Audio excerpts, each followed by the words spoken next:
Hi there. Hi, okay. Thanks for all the tweeting and questioning, and now it's your turn to be on the receiving end. So I'll just move one click here, and you should be able to grab control, and the floor will be yours. All right, great. All right, good morning or good afternoon, wherever you are. Thank you for joining us today. My name is Annie Pettit, and I am the Chief Research Officer of Conversition. We're a market research company that specializes in social media listening research. So what you're going to hear today from me are the top 5 tricks we've learned over the years that will give you the best research results possible.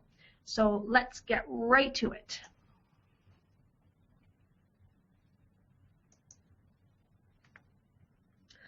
All right, the first trick of the trade really isn't a trick. It's not new, it's not surprising, it's really quite simple.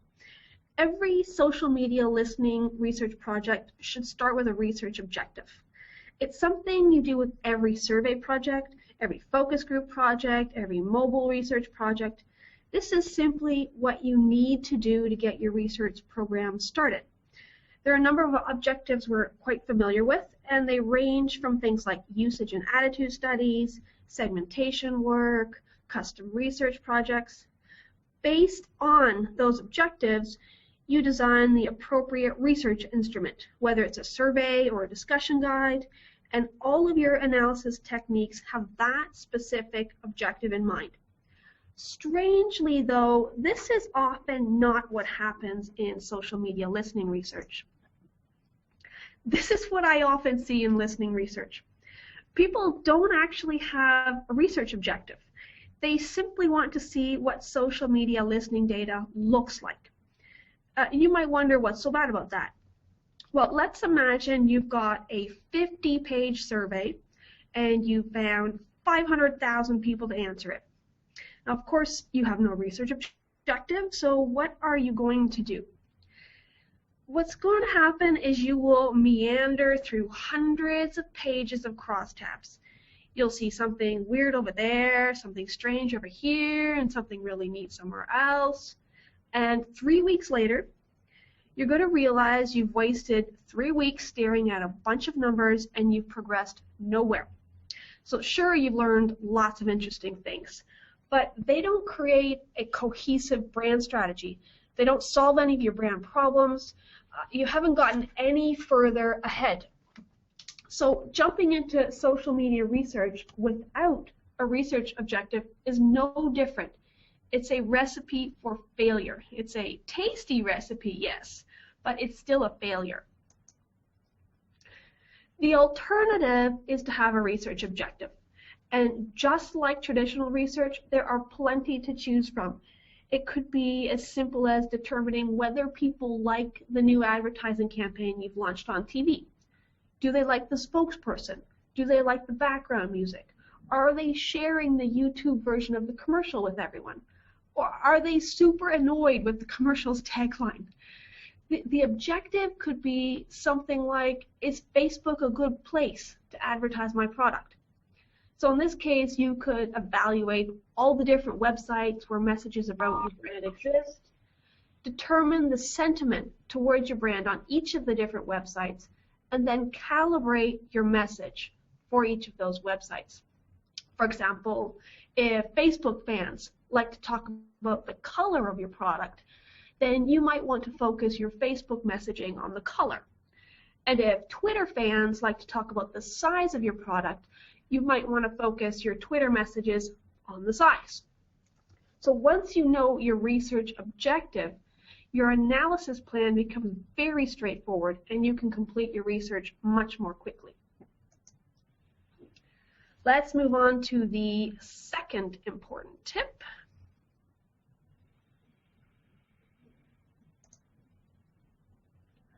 All right. Before stepping into the research process, you need to know if it's even possible to do. Despite the fact that you live and eat and breathe your brand, not everyone else on the planet does. Surprisingly, not everyone else is writing sonnets about your products in social media. So let's consider the types of brands that are best suited for social media listening research. Let's talk about which types of brands can conduct which kinds of research. At the top of the Fortune 500 list are companies pulling in more than $25 billion in revenue every single year. It's impressive. You would think that everyone knows exactly who these companies are and exactly what products and services they provide. But I suspect that as you look through this list, you realize you don't know all of these companies and you don't know all the products they produce. But is that surprising? Do you really know which companies make the plastic, the steel, the paper you use every day? Do you really know which company made the table you're sitting at, the chair you're sitting in, or the mouse pad you're using? I really doubt it. So why should these kinds of companies be surprised when there aren't any conversations about them in social media? These aren't the kinds of companies that can take advantage of social media listening research to learn more about how consumers feel about their brand. It's just not going to happen. What these brands have to do is measure their well-known competitors or even the category. How do consumers talk about insurance, healthcare, safety? These category topics are very measurable in social media. Now, on the other hand, there are some other serious money makers out there. I'm pretty sure everyone knows Johnson & Johnson, PepsiCo, Merck, Unilever, DuPont. These are essentially household names that everyone has heard of before.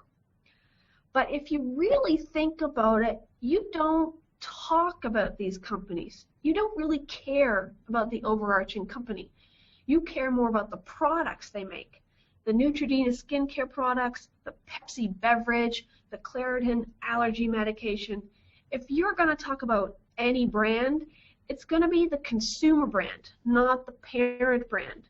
So once again, you may not be able to measure these brands directly simply because they aren't consumer-facing brands. You'll have to focus on category, competitive, or sub-brand measurements. Here's another option.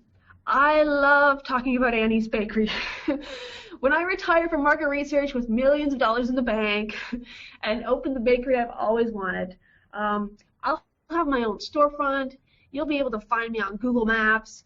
You might even see some online reviews of my most wonderful bakery. But who is really talking about my bakery online? There's probably only a few hundred people who would live within a mile or two of my shop. And how many of those people will actually come into the bakery, buy something, and then go online to talk about it? I'm guessing about 3 people. So even though I love my bakery and desperately want to research consumer opinions about it, that's just not going to happen. And along those lines, it means that the local college, the local spa, the local coffee shop, none of these brands will be able to research themselves either. Fortunately, smaller brands like these can still take full advantage of social media and do research on the well-known competitive brands. And of course, they can also do research on the category to learn more about how people talk about coffee shops or spas or college in general. So if all of those companies can't do social media listening research on their own brand, who can? It really does come down to larger consumer-facing brands. I bet everyone knows all of these brands. Chances are you've bought several of them yourselves, maybe even within just the past few weeks. And chances are, if you're an avid social media user, you might have even mentioned one of these brands online in the last year.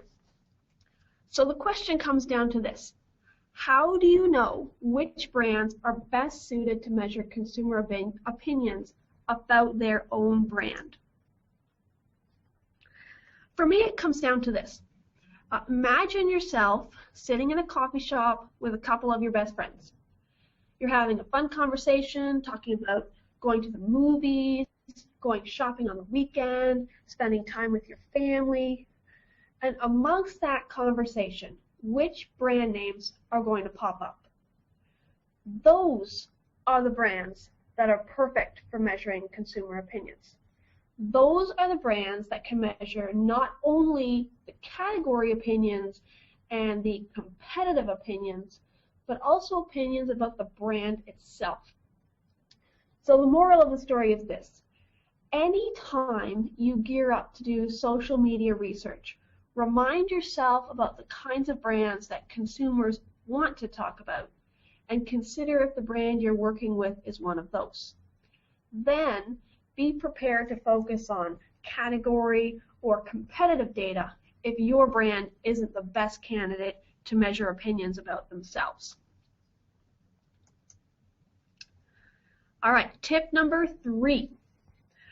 Once again, there is nothing shocking or new here, but it's something we run into all the time with social media listening research. Just because it's not survey data, just because it's a different kind of data set that you've never worked with before, does not mean you can ignore everything you've ever learned about conducting rigorous quality research. Let's look at this first example. In the world of social media listening research, you sometimes have these ridiculous sample sizes. You might be used to working with 700 completes from a survey project, but now imagine working with 2 million completes instead. If you're working with a brand like Apple or Nike or Walmart, these kinds of ridiculously huge sample sizes are common. In the survey world, if you found an interesting result, you would run a chi-square or a t-test to determine if the difference you see in those results is statistically significant. But when it comes to listening research, you don't need to run a significance test. These huge sample sizes mean that essentially every single difference you see is statistically significant, even the minuscule difference you see here. You can't even see the difference in the bar chart, but it is indeed statistically significant. It comes down to this. When the sample sizes are huge, you actually need to forget about significance testing and use your brain. You need to understand that significance testing by itself does not answer every problem. You need to become familiar with effect size testing. In other words, is the difference you see meaningful? Is the difference large enough for you to consider taking action? So would you really create a different marketing strategy for men and women based on this statistically significant difference of 0.2 points? I highly doubt it.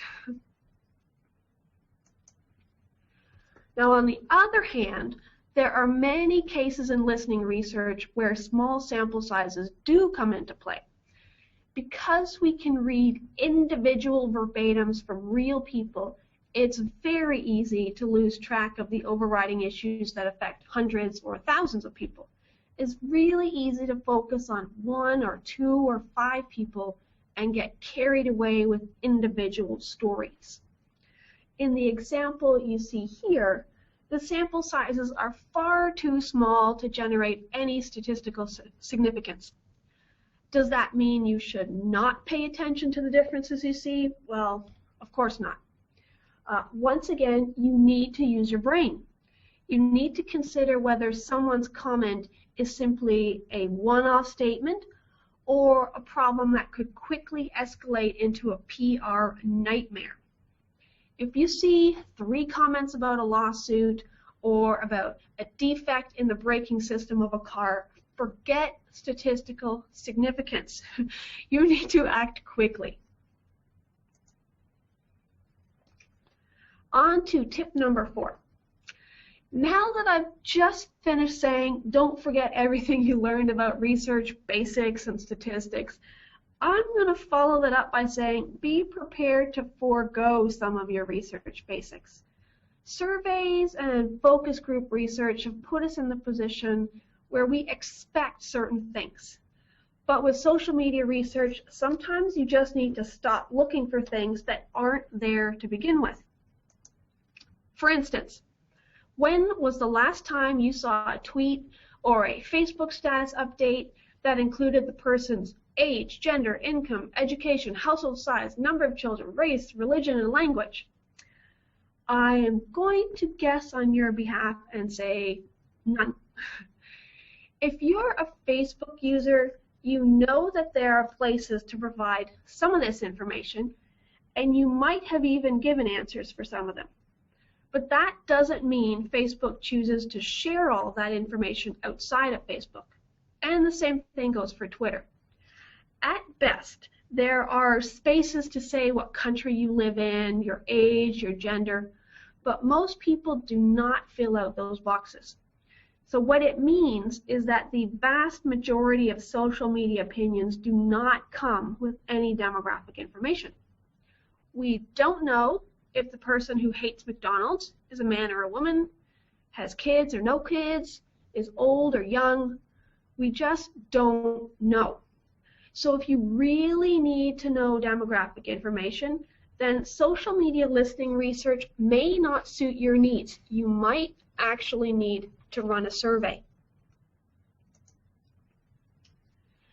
And here is the last tip, tip number 5. Every researcher has a favorite methodology.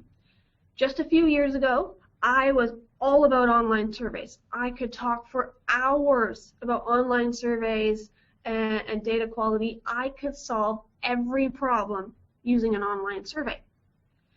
But if you talk to me now, I can answer every problem with social media research. But really, that's not the best way to carry out research. The best method truly is a multi-mode method. So here I would like to introduce the Mickey Mouse Triad of Excellence. The point here is that once you've decided on the methodology that is best suited to answering your question, you should not stop there. By incorporating other methodologies, you can gain the best of every world. For instance, you might decide that listening research is the best way to gather hundreds of psychographic data points about your brand. But you want to ensure that you have some census rep information as well.